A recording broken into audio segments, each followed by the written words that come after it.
Hello, everyone. Welcome back. So today we're going to be talking about those synthesis problems that I had given to you last lecture. So I gave 10 synthesis problems, and during this we're going to go through each one of them. We're going to talk about the retrosynthesis, and then we're going to talk about the forward synthesis.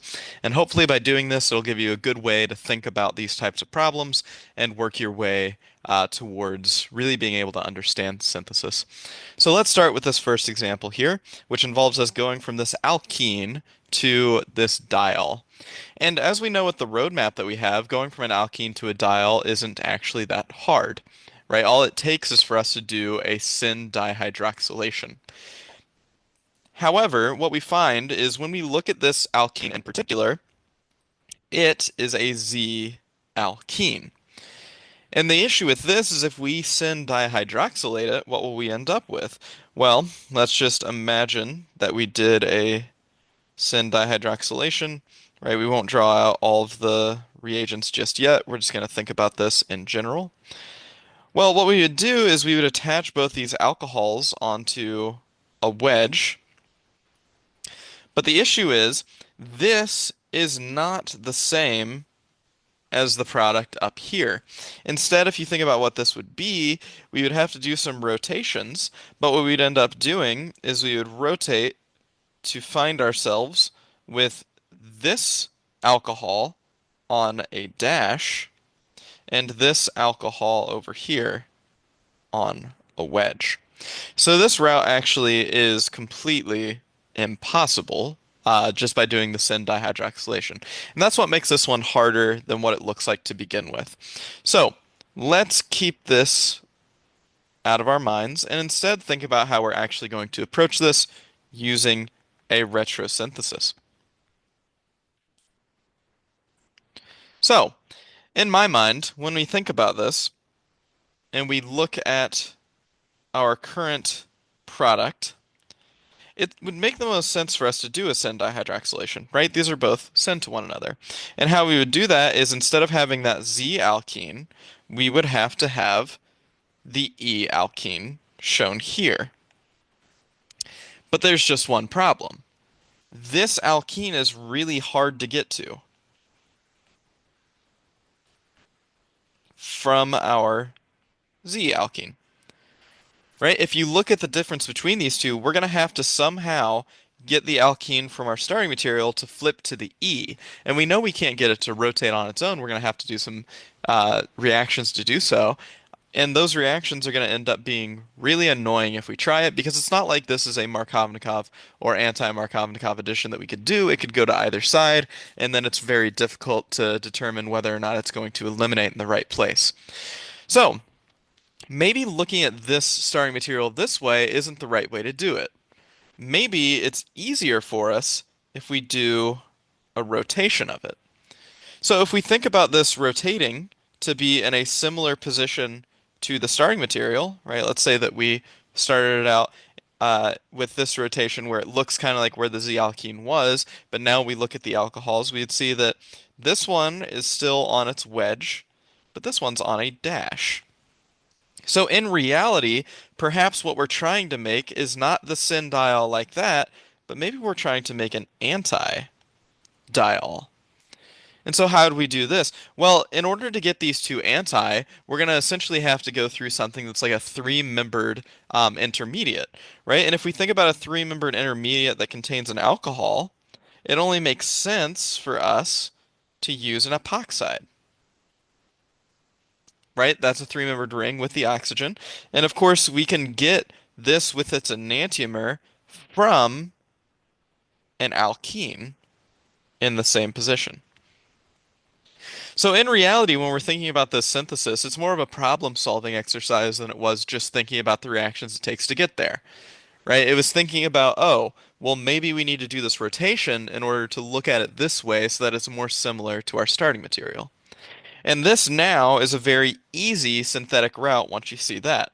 So if we look at what our synthesis should be, starting from our alkene, all we have to do is an epoxidation, right? And if you think about your epoxidation conditions that we've learned so far, it would have to be something like MCPBA. right? And so once you do that, you end up with the epoxide and along with its enantiomer. And at this point, since the epoxide is symmetric, we can either do an acid or base catalyzed substitution epoxide ring opening. So in this case, we'll do some sodium hydroxide and water, and that will end up opening our epoxide and giving us our product. And again, since it is symmetric and we do get the enantiomer, you do not need to worry about which side it attacks because they'll both end up being the same. So that would be the answer to our first synthesis here.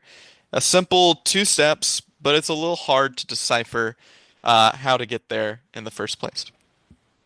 Let's look at the second synthesis that we were given.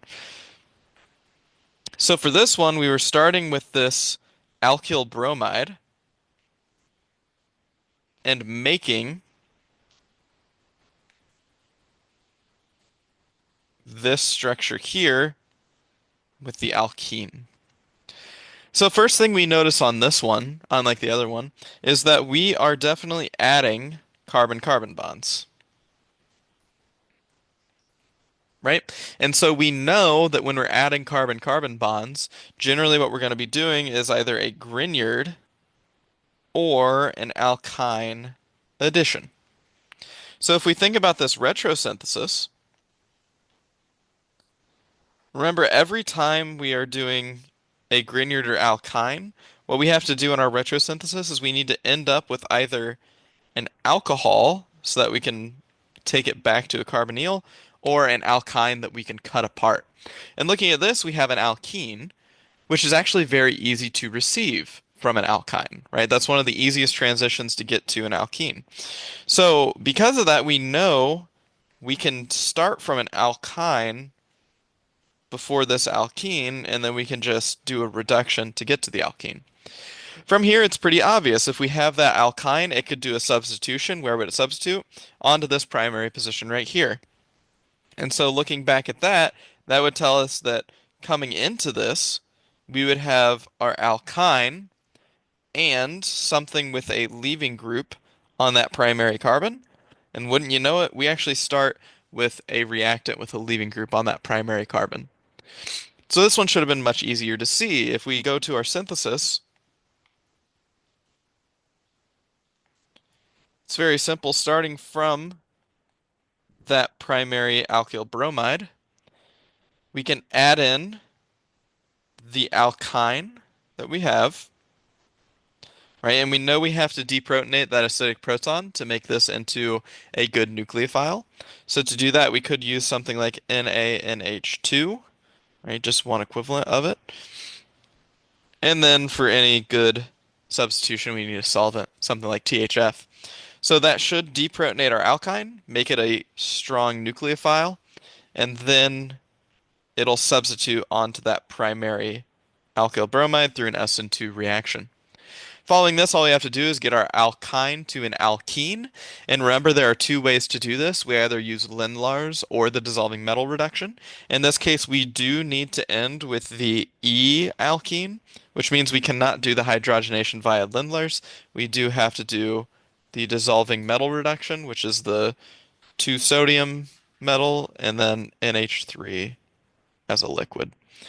And that should end up giving us our final product as the E alkene. All right, let's go on to the next one.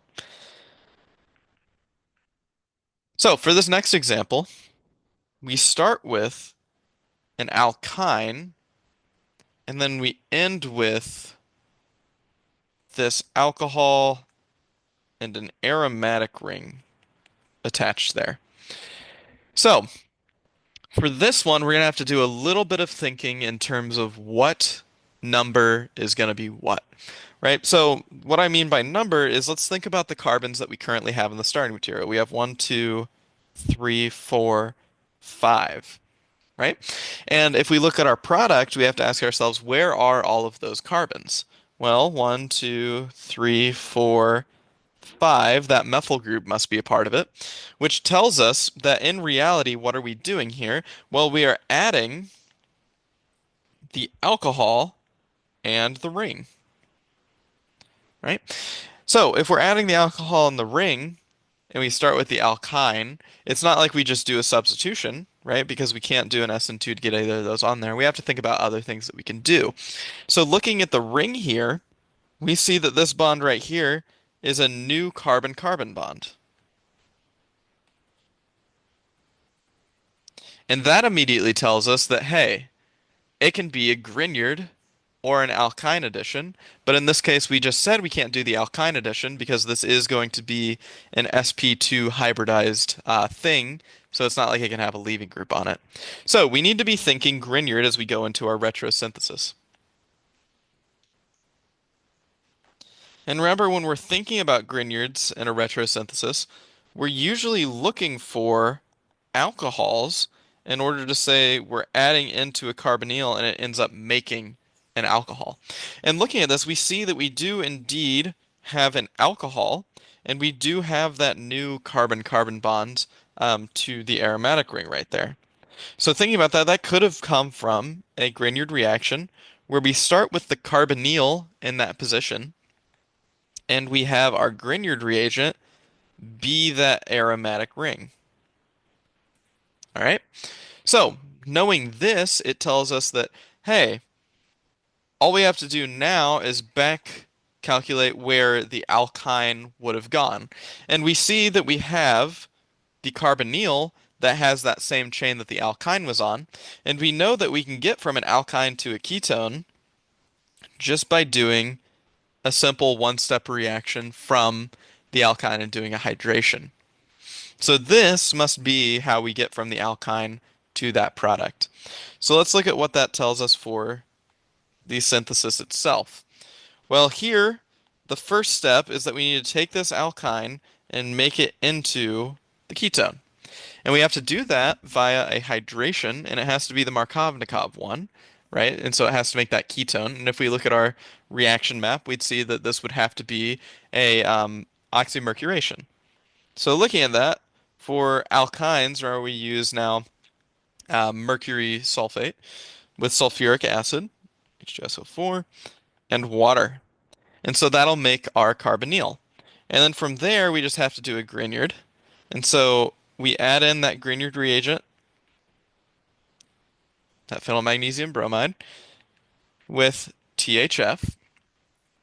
And then we have to work that up using water and acid to make sure we protonate that oxygen and make it into the alcohol. And so after you do that, you have the final product, which has that alcohol and aromatic ring. Okay, let's move on to example 4. So for this one, it was interesting because we're starting with an E alkene and we are making the Z alkene. And that is very difficult to think about whenever you try and think about this in the forward direction. This is one where retrosynthesis is very, very important. So if we're thinking about this retrosynthetically, right, we have to think about what allows us to make a Z alkene. Well, in reality, we only know a single reaction that does, and that would have to be the reduction of an alkyne using Lindlar's catalyst, right? Because E1 is always going to make the most stable alkene, and then E2, it depends on stereochemistry, but in this case, it would be very difficult to get this to have the correct stereochemistry given some of the carbons would be receiving. So we would have to come from an alkyne and do that Lindlar's catalyst reduction. But how do we get to an alkyne? Well, we have to usually do an elimination, right? Or we would have to add it on through some type of alkyne addition.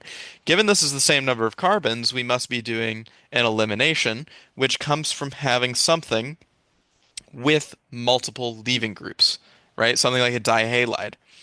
So, a dihalide, let's say that we had two bromines on here, right here and right here, because we actually know how to make a dihalide like this, right? This can come from the alkene by doing a hydrogenate or a halogenation, right? So to get from our alkene to from the RE alkene to our Z alkene, we have to go through this alkyne, which requires that dibromide intermediate.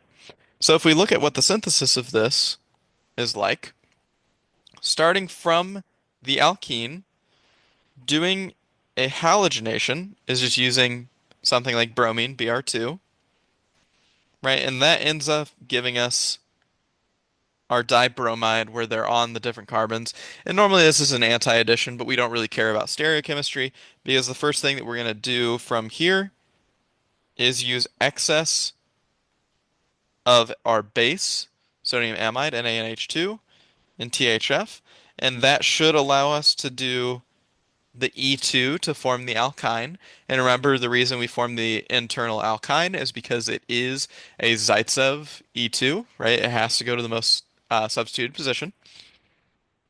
And then we end up having to do that reduction with Lindlar's catalyst in order to give ourselves our Z alkene.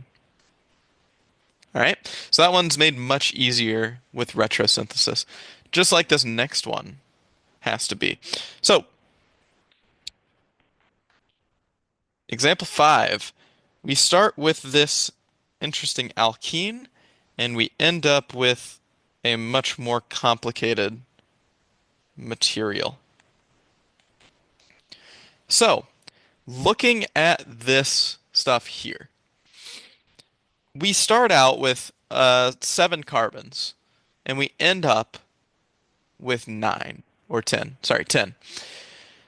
So we're clearly making carbon-carbon bonds, right? But the weird thing is we're making carbon-carbon bonds somehow from what looks like this carbon here. But that doesn't make much sense because we can't really use this as an alkyne, and neither side can be used as an alkyne. But we do see that we have an alcohol. So who's to say that this bond isn't the new carbon-carbon bond? Right? We can try that in our retrosynthesis. Because looking at this, if we call that our new carbon-carbon bond, we do have an alcohol there, which means it's very possible that we could have just come in via a Grignard. If we came in via a Grignard, we'd have to have our carbonyl in this position, and then we would have our Grignard reagent be that set of carbons. The question is, how do we get to a carbonyl from that alkene? And this is where knowing your reactions is really important because you can make carbonyls from alkenes if you do ozonolysis. So in reality, with our synthesis, the key here is that by taking that alkene that we start with and putting it through ozonolysis, so using that O3 with the dimethyl sulfide, you end up making this carbonyl alongside this formaldehyde here, but of course this right here we don't really care about. It's just gone. From there, you can just do your Grignard reaction.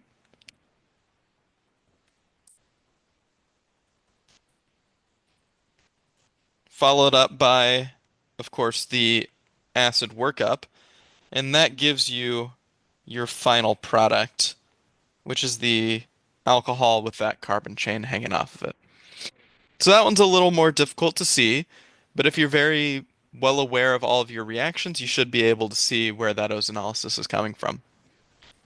All right, let's take a look at the next example. So this one was one of the easier reactions that we had listed on the set of 10 syntheses.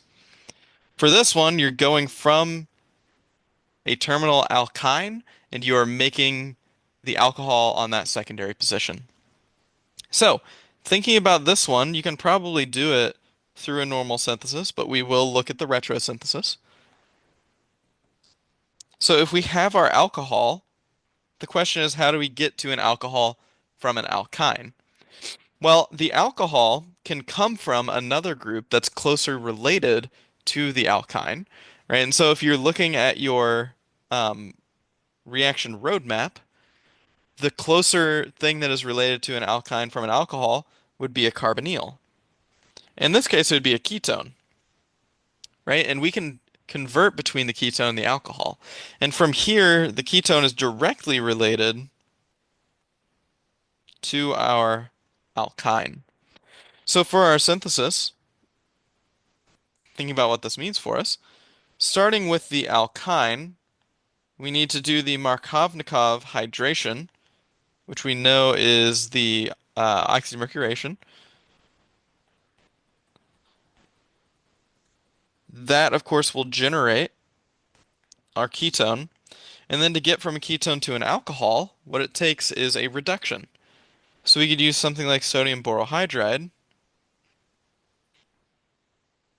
and methanol, and that will end up giving us our alcohol product. Right, so this one was much more simple, but hopefully still very understandable. Let's look at number 7. So for this one, it's a little bit of the odd bunch of the group. It's starting from an alkane and ending with an epoxide. So how are we going to do this? Well, retrosynthetically, getting to epoxides is not very difficult if we have an alkene.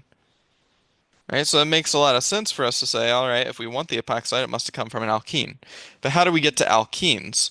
Well, to get to alkenes, we're normally going to do something like an elimination of an alkyl halide. The question then becomes, can we make an alkyl halide from an alkane? And the answer is yes, it's actually the only reaction an alkane can do. Right, so that's another way you could figure this out is by looking at what alkanes can do, because all they can do is a radical halogenation. So that tells us that our alkane is where we start, and then we go towards that halide. So looking at our synthesis, like I said, step 1 would have to be going from our alkane and doing a radical halogenation. As a reminder, that would include bromine, Br2, with light, so that H nu, CBr4, and that gives us a bromine on the most stable radical position, which would be right beside the ring because then it can do resonance with the ring. We can then put this through an elimination. I normally say E2 is a good way to go because remember E1 and SN1 can usually occur at the same time. So using a very strong base such as NaNH2 and THF will get you the eliminated product. From that alkene, it's as simple as doing an epoxidation using MCPBA, and that gives us our epoxide product. All right, let's keep trucking along and go through example 8. So for this one, we are starting out with an alkyl bromide, and we are ending with more carbons and a carbonyl. So, thinking about this, the first thing that you can do whenever you look at this is you notice we're actually forming this new carbon-carbon bond. And so thinking about this, that would tell us we either have to go through a Grignard or an alkyne. And whenever you think about going through an alkyne, it's not necessarily a great idea because we'd have to substitute on this alkyne here, right? But by trying to substitute that on, it has two positions that it could nucleophilically attack from, which means that you could end up using it multiple times to do multiple nucleophilic attacks, which means that you can't actually use this as a reagent to do that substitution. Instead, it may be smarter for us to go through a Grignard because we do have an oxygen there. So when we think about this retrosynthetically, We know that for a Grignard, what we would have to do is we would have to actually have the alcohol present. That way we can show that that's what would come from the addition of a carbonyl. So, thinking about that, we can get from this carbonyl, or well, we can make the carbonyl from the corresponding alcohol. Alongside that, now we can look at what the Grignard reaction would look like, right? If we were adding into that, we would essentially have our Grignard reagent on this side, and we would have this aldehyde as our carbonyl. And that Grignard conveniently is very close to just the bromide, right? Because you can make Grignards from alkyl bromides. So our synthesis in this case would start from said alkyl bromide, and we'd want to make it into the Grignard. So to do this, we use that magnesium metal and a solvent like THF, which makes this into a Grignard reagent. Following this, we can then add in the aldehyde carbonyl that we were saying we were going to add to, also in THF. And remember, we do have to follow that up with an acidic workup. At this point, we now have our alcohol. And now if we want to take the alcohol and make it into a carbonyl, we have to do an oxidation, which we can do using PCC and DCM. And that gives us our final product. All right, we have two syntheses left. So, example 9, this one was another one of the easier examples from the 10 I gave. So for this one, we see we have an alkyne, we end up with an alcohol. If we're thinking about where the alcohol would come from that's closest to the alkyne, we would say it makes the most sense for this to come from the corresponding carbonyl, right? Because we know we can make carbonyls from alkynes. And as a matter of fact, this has the correct number of carbons and such that it can come directly from that alkyne. Now the only question is, what does that look like for our synthesis? Well, to get from an alkyne to an aldehyde, right, we have to do a hydroboration oxidation. So to do so, we can use that BH3, followed up by sodium hydroxide, H2O2.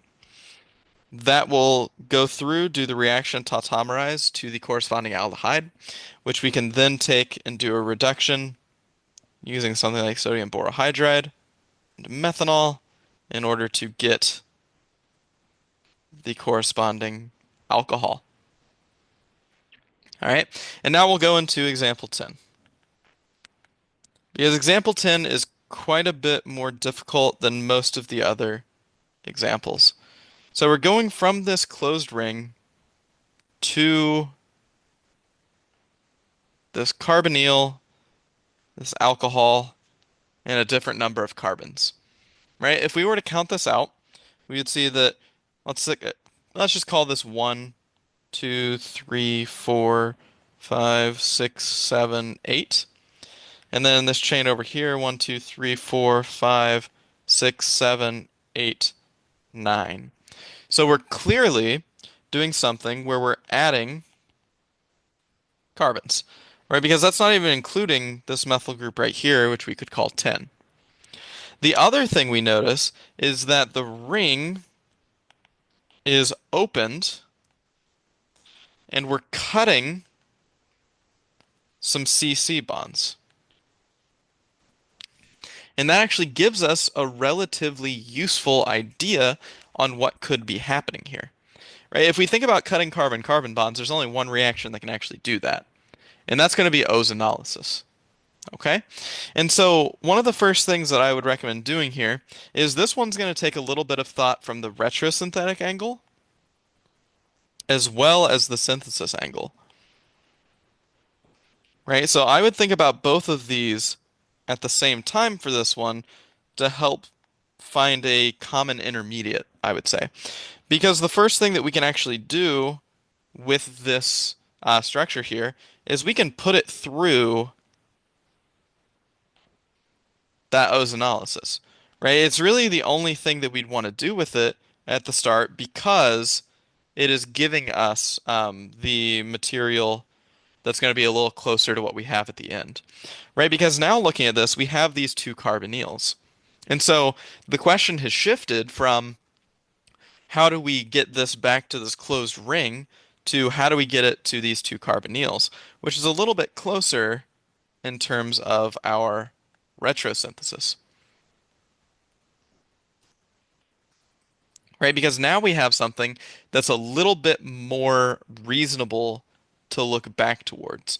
So looking at this retrosynthetic product to the two carbonyls we have down there, we would see that if we wanted to label some carbons on where everything is, all of these blue carbons are ones that are already shown down in our dicarbonyl. But that means what we notice is that these carbons I'm labeling here in red are actually new, right? They must have been added on. And we know that to get these carbons added on, given the fact that there's no way we can do this through an alkyne because it's only these methyl groups, these must come from Grignard reactions, right? And if we wanted to do a Grignard, we would see that both of these are adding in a methyl group, so both are using methyl magnesium bromide.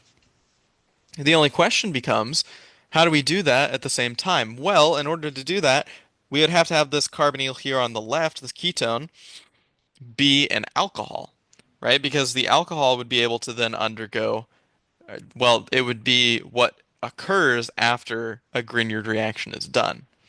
So looking at this, we would say that we would have to have, prior to those, to that carbonyl and the alcohol, we'd have to have the other alcohol, right? And so thinking about this, this alcohol now would allow us to come from the corresponding carbonyl on that end, which would be an aldehyde, and the corresponding carbonyl on this side, and add on the methyl group to both of these using two equivalents of the methyl magnesium bromide, right? So, what is that going to look like in our synthesis? Well, now we're back to that intermediate that we originally saw, right? If we use methyl magnesium bromide, two equivalents of it, in THF, alongside a water acid workup, we are going to end up with the two alcohols.